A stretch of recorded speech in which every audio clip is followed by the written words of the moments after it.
अस्सलामुअलैकुम dear students. जी बेटे, आज आप चैप्टर नंबर 9 एक्सरसाइज 9.1 उसका क्वेश्चन नंबर 11 जो कि शॉर्ट के लिए मोस्ट इम्पॉर्टेंट है, उसको बेटे सीखेंगे। ये 11 से लेकर क्वेश्चन नंबर 17 तक जो है ये आपके शॉर्ट क्वेश्चन मोस्ट इम्पॉर्टेंट हैं। इनमें से एक आपको एनुअल पेपर में जो है वो आ सकता है। बड़ी तवज्जो से इनको सीखना है, इंतहाई अहम आज का लेक्चर है और तो बड़ी ध्यानदारी से सीखें। नोटबुक पास रख लें जल्दी से, नोटबुक रख लें, टेक्स्ट बुक जल्दी से पास रख लें। तो ये बेटे आपको क्वेश्चन नंबर 11 में लेंथ ऑफ जो आर्क है वो आपसे पूछी गई है और जो लेंथ ऑफ पेंडुलम है वो 20 सेंटीमीटर दी हुई है और जो सेंट्रल एंगल है वो अजीज़ बच्चों इनिशियल पोजीशन से फाइनल तक का जो वो 20 डिग्री दिया हुआ है। तो आप इसको मुकम्मल तौर पर सीखने के लिए कि ये डाटा कैसे बना है, आप इसकी ज़रा स्टेटमेंट को टेक्स्ट बुक से ज़रा देखें।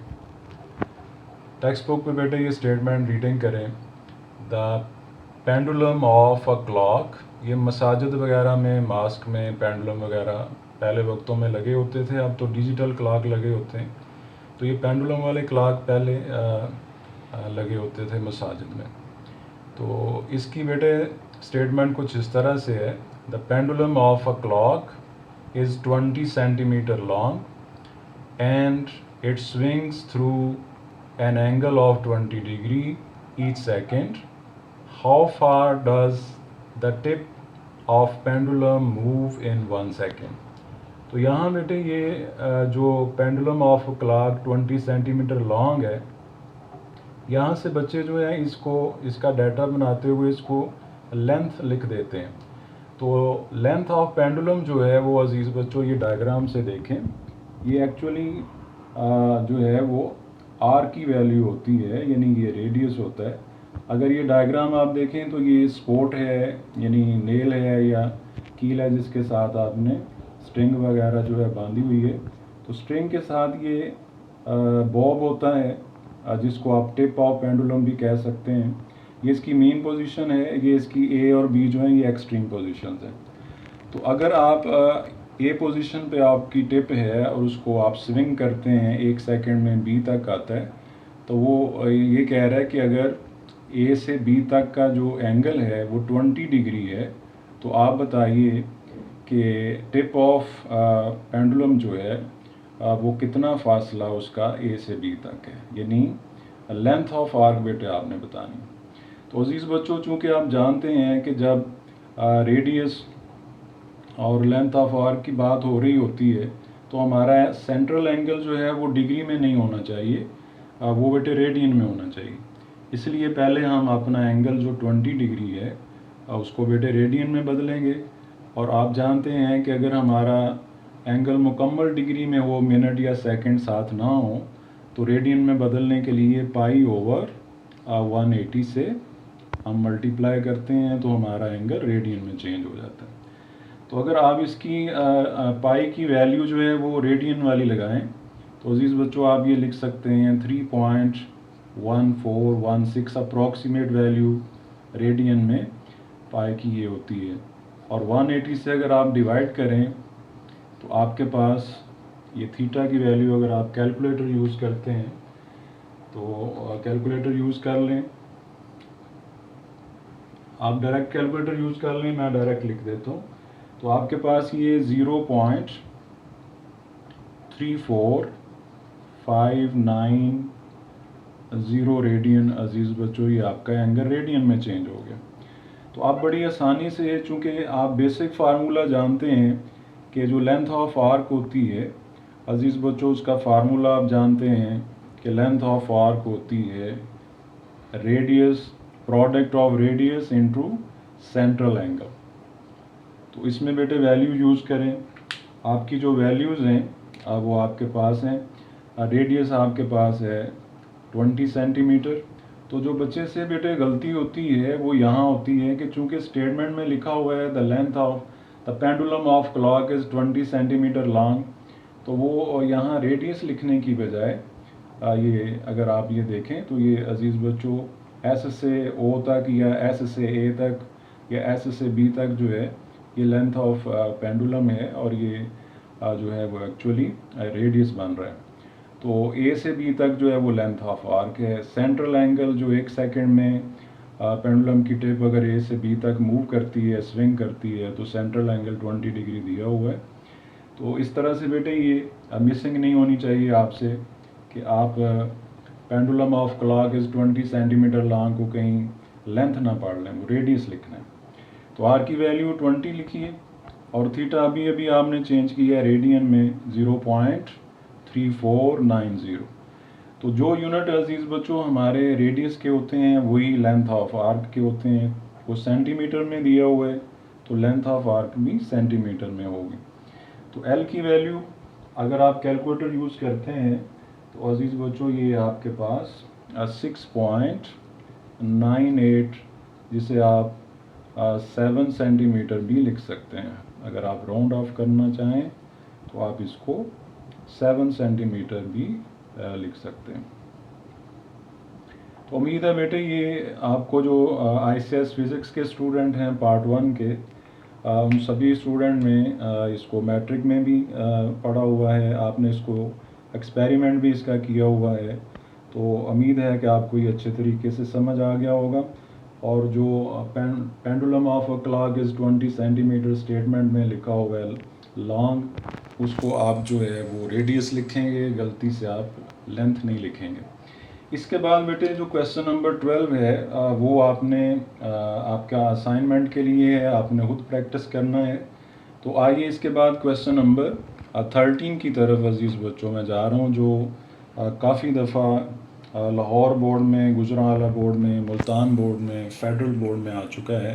क्वेश्चन नंबर 13, इसकी स्टेटमेंट बेटे देखें, ये टेक्स्ट बुक से इसकी स्टेटमेंट देखें। A circular wire of radius 6 centimetre is cut, यानी 6 सेंटीमीटर की एक सर्कुलर वायर है और उसको फिर जो है वो काट दिया गया है, उसको स्ट्रेट किया गया, and then bend to so to lie long the circumference of hoop. ये हुप बेटे एक यानी हल्का सा होता है, घेरा सा, यानी जिस तरह छल्ला यानी रिंग वगैरह टाइप इसका होता है।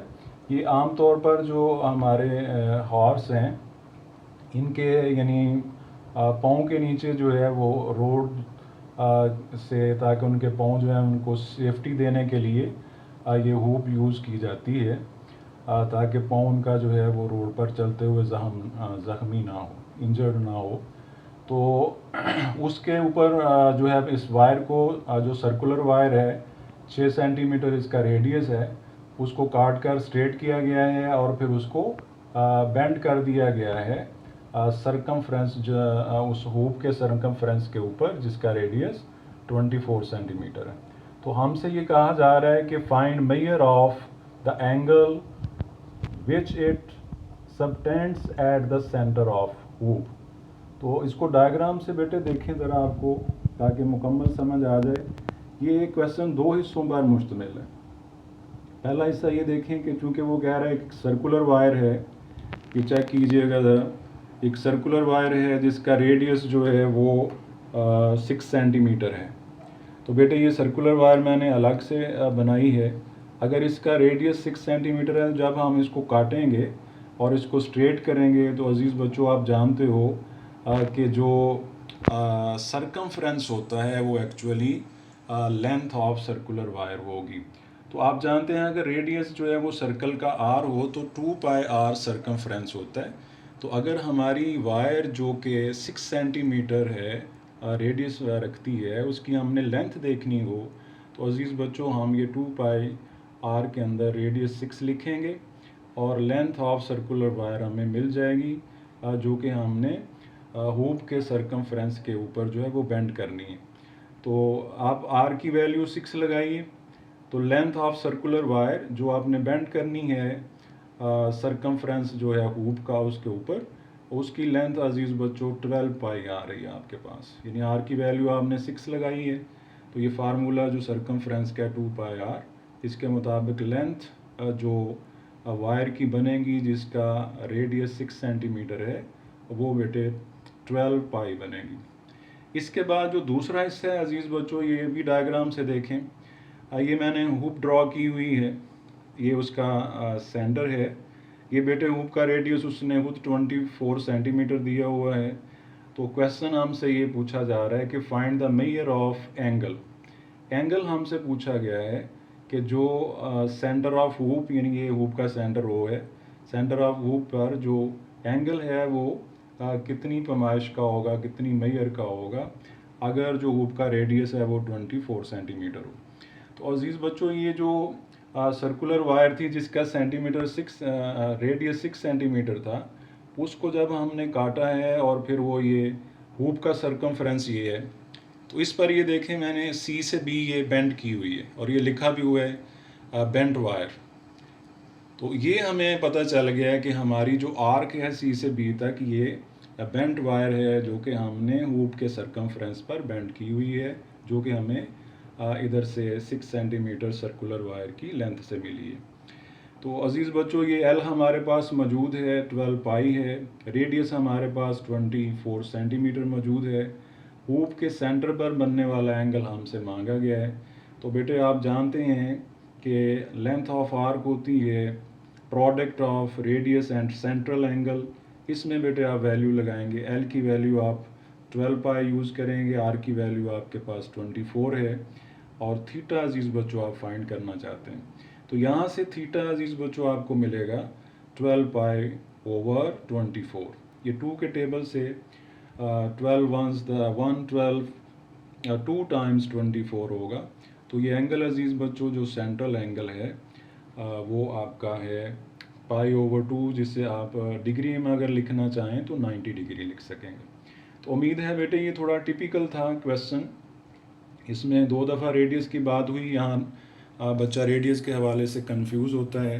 तो उम्मीद है ये आपको क्लियर हो गया होगा। क्वेश्चन नंबर 14 इंतहाई अहम क्वेश्चन है अज़ीज़ बच्चों, ये आपकी डेली लाइफ में भी अक्सर ये इसकी एप्लीकेशन जो है वो आपको देखने में मिलती है कि अक्सर आप यानी ये आम जो लफ्ज़ बोला जाता है, अगर मैं इस क्वेश्चन की थोड़ी सी वजाहत करना चाहूँ तो लफ्ज़ बोला जाता है पिज़्ज़ा। तो बेटे ये सही जो प्रोनाउंसिएशन है इसकी वो है पिज़्ज़ा। PIZ जो है इसको अलग पढ़ें और ZA को अलग पढ़ें। तो अगर आप इसको ये हमारे पास एक सर्कुलर रीजन है, अगर आप इसको पिज़्ज़ा समझ लें तो इसके एक यानी पीस का जो आपने नाइफ़ के साथ काटा है इसको हम बोलेंगे सेक्टर ऑफ सर्कुलर रीजन। इसका एरिया वो कह रहा है कि साबित करें हाफ आर स्क्वायर थीटा होता है, यानी ये होता है। ये हमने बेटे प्रूव करना है कि जिस सर्कुलर रीजन का रेडियस जो है वो आर हो, आप उसके एक सेक्टर का एरिया साबित करें कि वो हाफ आर स्क्वायर थीटा होता है। तो ये बेटे क्वेश्चन है। अगर आप इसकी बाकायदा जो है स्टेटमेंट देखना चाहते हैं तो आप ये बुक से देख सकते हैं, टेक्स्ट बुक अगर आपके पास है तो आप वहाँ से देखें।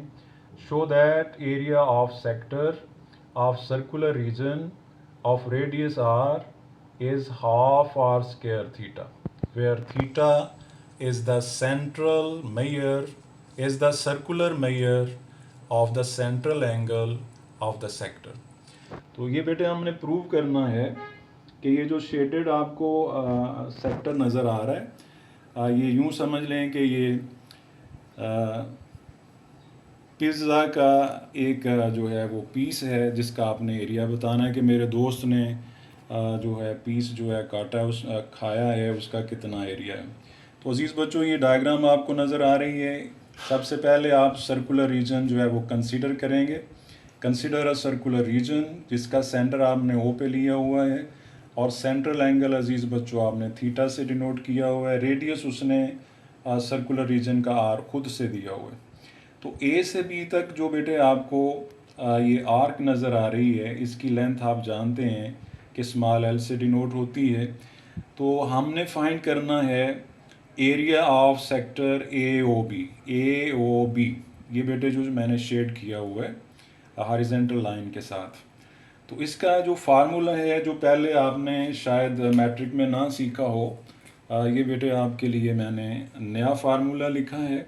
इसको आप अच्छे तरीके से ज़हन में रख लें कि अगर आप ट्रायंगल का एरिया निकाल रहे हो तो फिर हाफ बेस इनटू हाइट आपका फार्मूला होता है, या परपेंडिकुलर होता है, या अल्टीट्यूड आप कहते हैं।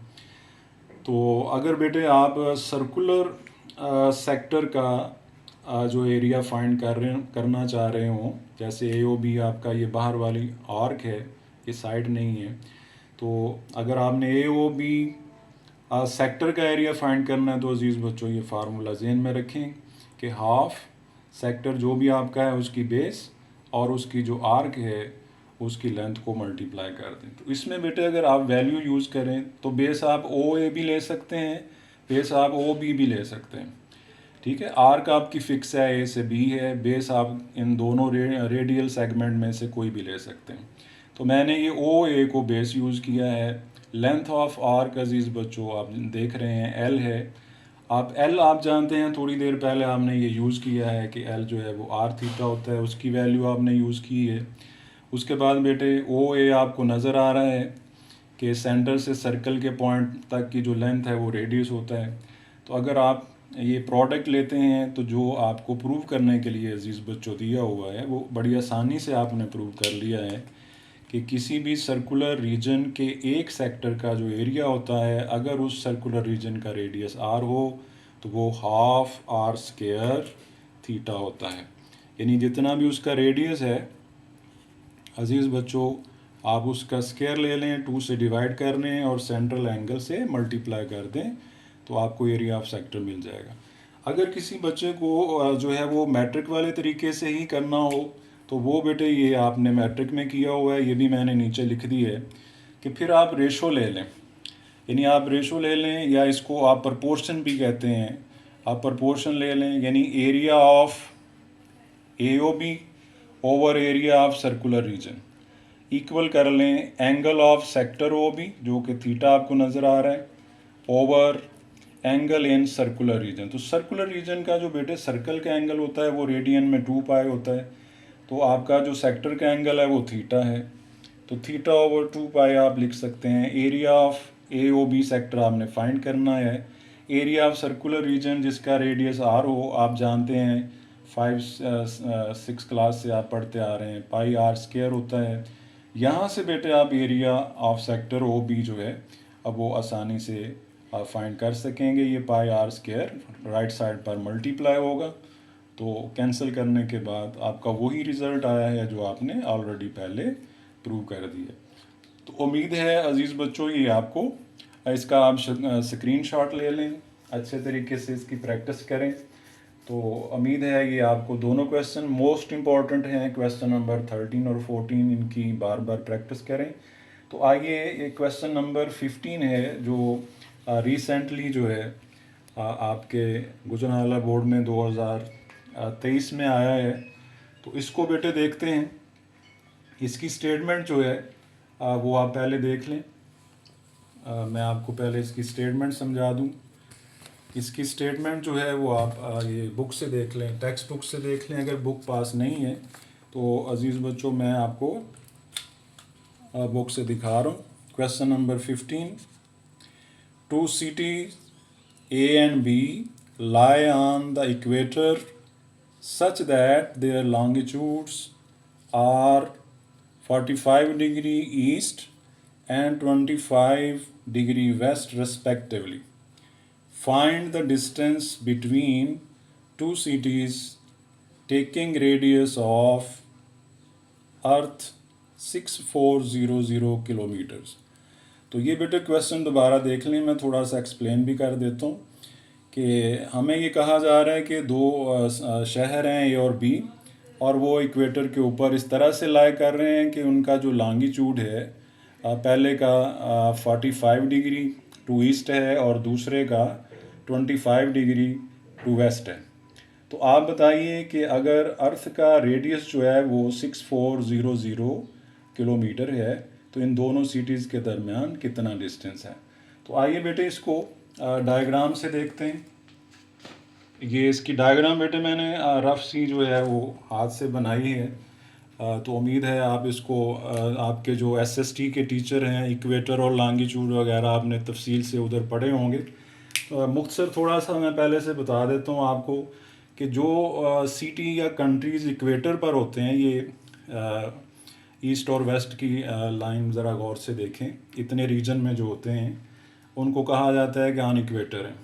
अब वो थोड़े बेटे वार्मर होते हैं, हॉट होते हैं, वहाँ टेम्परेचर ज़्यादा होता है, तो ज़िंदगी थोड़ी वहाँ मुश्किल होती है। इनमें अगर आप देखना चाहें कि कौन से मुल्क हैं, तो हम ज़रा टॉपिक से हट जाएंगे, लेकिन थोड़ा सा मैं बता देता हूँ। ब्राज़ील है, कोलंबिया है, डेमोक्रेटिक रिपब्लिक ऑफ कांगो है, युगांडा है, सोमालिया है, इस तरह से इंडोनेशिया है।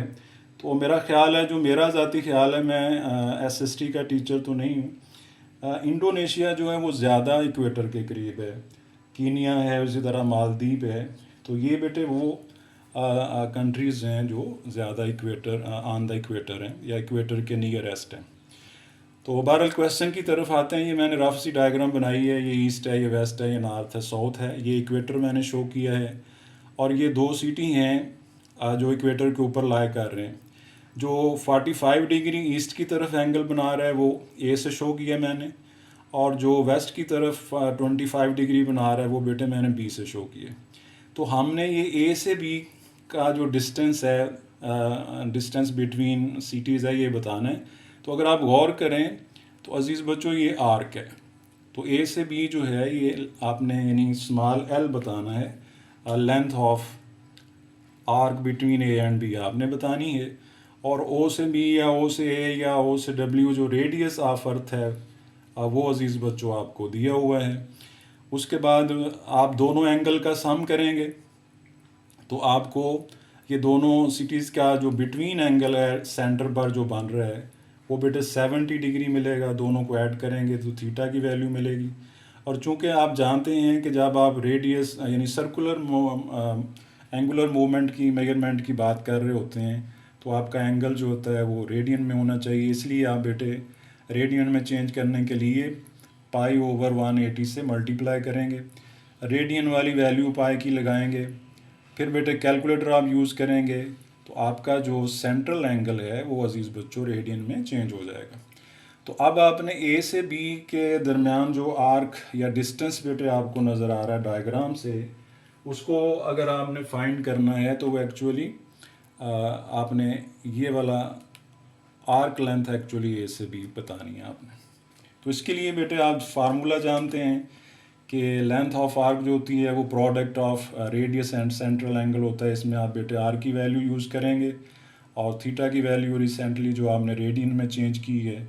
तो ये अप्रॉक्सीमेट बेटे आंसर आपका 7818.88 किलोमीटर आएगा, जिससे आप राउंड ऑफ करके लिख सकते हैं 7819 किलोमीटर।